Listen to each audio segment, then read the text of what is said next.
BlueMorphic filter by Polar Pro is a filter meant to imitate the light streaks you get from an anamorphic lens. And how this works is Polar Pro has made this filter that goes inside their Polar Pro Basecamp matte box that has these blue lines down the middle, or not down the middle, blue lines down the entire filter, that when light hits these lines, it causes these blue streaks across your image. Now they also have a gold filter too. I was more into the blue kind of sci-fi look. I think it looks a little more pleasing than gold. Gold looks cool too, but I like the blue. And I used to imitate this back on the Rebel T2i days with fishing line down the front of a 50mm lens. And it was convincing, but it only worked on a wide open aperture on that lens, and the fishing line was either held by masking tape or sticky tack is what I used, and it would always sometimes fall off center and just fell off altogether. It was difficult to use. Now, a real anamorphic lens will give you an anamorphic aspect ratio, which I'm not going to get into in this video, so this is not a replacement for anamorphic at all whatsoever, but it does get you close to the flaring, as you can see over here. The sun behind me is kind of going down. I waited for it to go down, and it was flaring a lot yesterday, as you can see in the B-roll I'm showing right now. I actually put the Helios lens on my Blackmagic right now. It's known for its characteristic with its oval bokeh, which with anamorphic lenses usually you get more of an oval bokeh. So I put that on mixed with this lens, and I use that for a lot of the B-roll that you're seeing now, because I thought I could get close to imitating that anamorphic look by shooting at a different aspect ratio as well. I bought this filter to get more of a creative look out of music videos, narrative work, and dance videos, things like that. And I've always been drawn to the anamorphic aesthetic. So this was an easy way to take one step closer to that look that was affordable. Now, where I probably wouldn't use this film is when you're going for that more, I don't know how to say, more like corporate films that I do. It can work, but it is a strong artistic choice to use this filter. Now, pros to this filter is, one, it's freaking awesome. It looks really cool. I'm obsessed with the flaring. I've lost my flares now, but actually, hold up a sec. Let me try something. Okay, obviously the sun got away from me. I thought I'd do this quicker. The sun, I swear, lasted longer yesterday. Yeah, here's some more flaring here. These are 2 aperture MCs. It's a little dramatic, I know. This is probably not a typical setup you would do unless it's some kind of music video, but yeah, they look cool. But anyways, pros to this filter is, one, if you already had the Polar Pro Basecamp matte box, it works great with it. It's just real easy to use. You drop it inside where the polarizer usually is. You just swap that out for this filter. One thing I do like about it is it does take the place of the polarizer, which works for the variable ND on the Polar Pro matte box. So you can spin it and spin the actual angle of the flares, and you can make them go completely vertical for a different artsy look. Artistic? Artsy? I say it like it's a bad thing. Artistic look, a different artistic direction, whatever, if you're into vertical flares. Another pro is obviously this is gonna set your look apart. I mean, this doesn't look like your typical, if I just had lights on my back now, it does change the look, changes the feel of your video too. A lot of people would associate this with a cinematic, filmatic look because they're used to seeing the stuff in Transformers, Godzilla. Also, this is something that can make a boring shot kind of look more interesting. Honestly, this shot I'm doing right now would be more boring than it is now if I didn't throw these 2 lights here. I have them here just for demonstration purposes here to kind of show you how they look. Another pro to this is this filter is definitely cheaper compared to other types of filters that do the same thing on the market.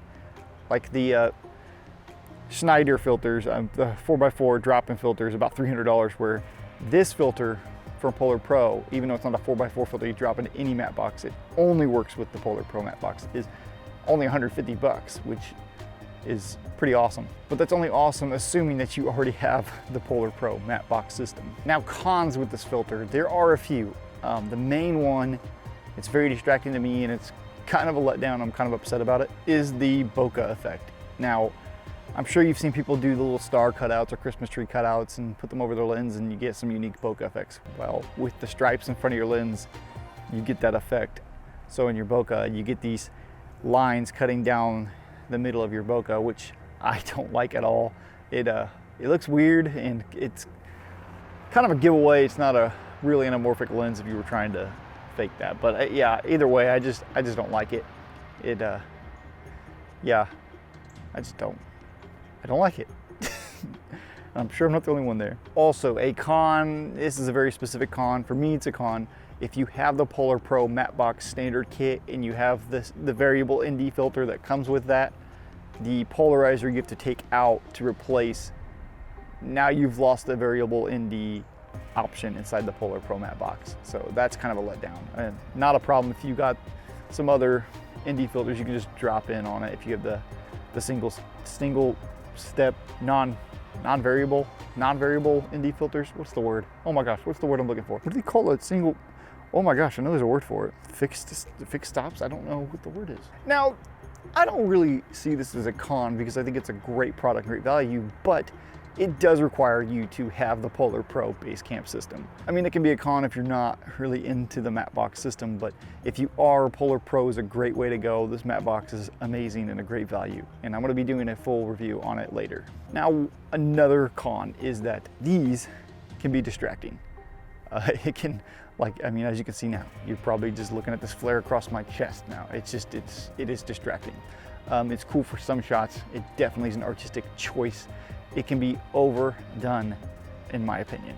And I think it's easy to overdo it because they do look cool and it makes you want to shoot into every flare and make it flare all over people. I did take it out into town here. I don't have a big city around here and I haven't taken on any professional shoots, but after walking around with it, here's my opinion on that. Oh my gosh, is that plane coming down? Maybe we should talk somewhere where there's not a road. But the Helios is just for one, it's stuck in F2. If anyone out there knows of an adapter that I could use on the Helios to be able to control my aperture without taping down I could probably tape down the pin. That's not what this video is about, but anyways, it's not a good walk around lens. This Meika is definitely better for that. One of the cool things I think is if it's tilted, you can correct by spinning the filter. You can also get creative. You're doing, I don't know, a music video or something, turning it straight vertical. First, I don't want to admire my danky setup.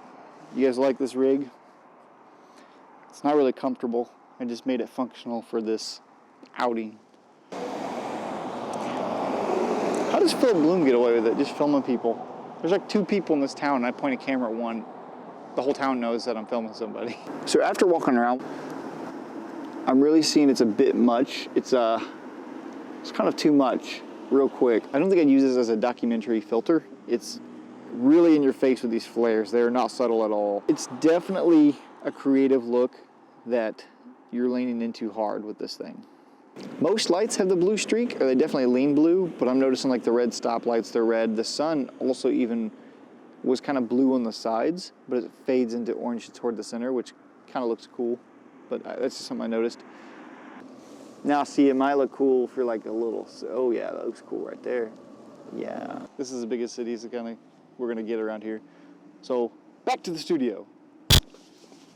But after walking around with it, I noticed that it's a little much sometimes, especially shooting into like down the street full of lights. It's kind of crazy flaring going on. But it does pair really nice with the Helios 44 here. It's a really unique look and a unique feel. With the Helios, you get that oval bokeh, more that swirly bokeh that it's famous for, and then you get these flares, which kind of really sell the look of an anamorphic lens if you're really trying to lean into that. This is a cheap way to go to get into that anamorphic look. The Polar Pro BleuMorphic with the paired Basecamp matte box is a joy to use and adds a very creative look to otherwise very simple looking shots. With very few cons, using this to achieve that anamorphic Michael Bay flare look, I recommend it. It's fun to use. I think it's priced appropriate, and if you already got the Polar Pro matte box, it's definitely worth trying out if you're wanting this flary look. Wow, it got really dark back here. I was hoping to have this whole thing shot with the sun, but whatever. Looks like I'm standing behind a giant Humvee truck that's gonna run me over with these MCs. But that's it for this one. If you want to see more content like this, subscribe. I would appreciate it if you liked the video, but you don't have to, because YouTube algorithm's gonna do whatever they want. YouTube gods are in control here, but I'm just gonna hang out here and keep making content.